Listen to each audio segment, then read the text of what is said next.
Hi, I'm Marilyn, and I want to welcome you today to Exposing Grief. When we expose anything, it becomes less threatening. To expose loss and grief will provide us with some emotional control. I'm not a therapist, psychiatrist, psychoanalyst, or any professional from the field of mental health. I'm just someone who has lived many years. I have experienced my own loss and grief, and I have observed others as they have dealt with their loss and grief. In 2020, we laid the foundation for these conversations. Over the course of 12 episodes, we explained how loss and grief can and does occur at any age or any stage in life.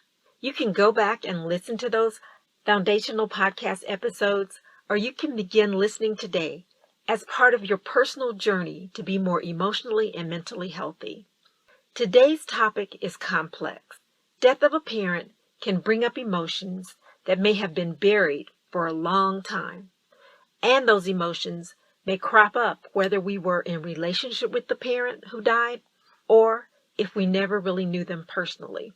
Part of the reason that emotions run so high at the death of a parent is because death is final. Sometimes we put off having difficult conversations just because they are difficult.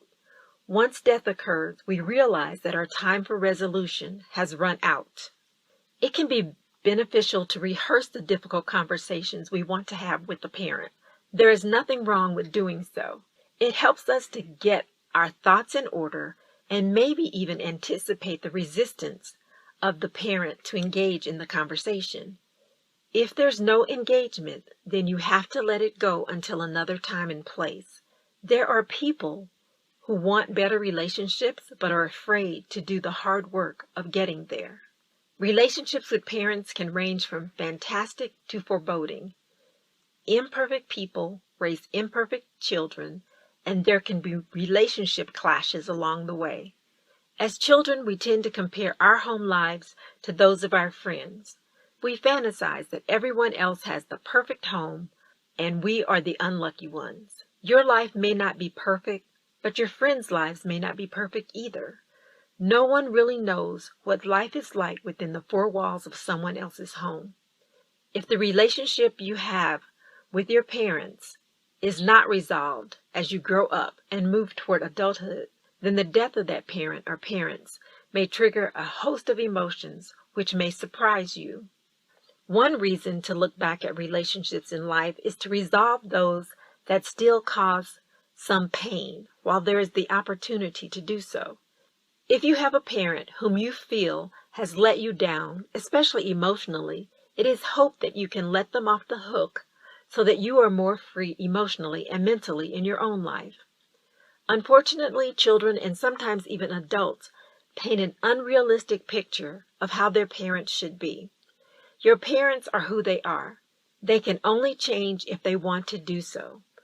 Your emotional pain is not theirs, and you cannot make them own it. If your parents choose never to change, then you must grieve the loss of a relationship that can never be, unless, of course, your parent or parents want the relationship to heal as much as you do. Parent-child relationships are so complex. It is expected that these are the people who understand us and want to protect us from the outside world. When we feel let down by our parents, then there can be hurt, anger, and even confusion. These are some of the signs exhibited in grieving. As long as there is life, then hope can remain alive. But once death occurs, then hope is shattered. Some resolution can be achieved by writing a letter to the deceased. The letter gets your emotions out into the open so that you can examine them. There is something in us that wants others to apologize when they hurt us. That does not always happen. Sometimes we will not get an apology, and we must make peace with this fact. Even if there were no relationship issues with your parents, their deaths can still be difficult. Part of the history we have with our parents is that they help us know who we are. Knowing them helps us define our place in the world. Once they are no longer in this life, we have a bit of uncertainty about ourselves. That is perfectly normal. Many times when parents pass away, we may feel like we didn't have enough time with them.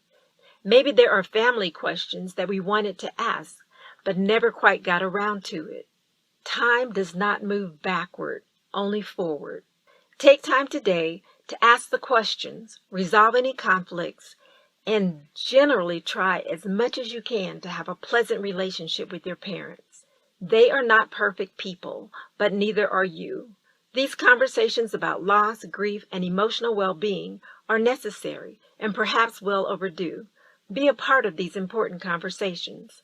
I want to thank you so much for joining me today. I hope to visit with you next time on Exposing Grief.